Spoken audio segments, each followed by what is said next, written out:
Okay guys, I've been having problems with my network adapters and they got the little yellow exclamation point, so I'm just going to show you on here and see if y'all can help me in any way.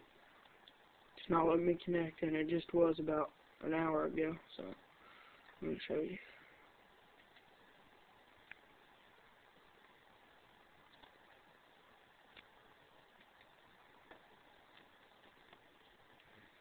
And I am running just a 32-bit, so right there. Just letting you know.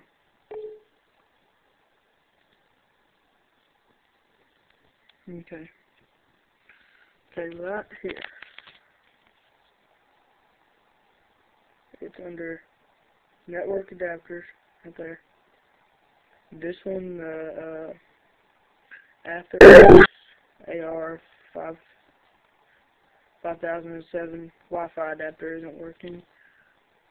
And the compact wireless G USB isn't working.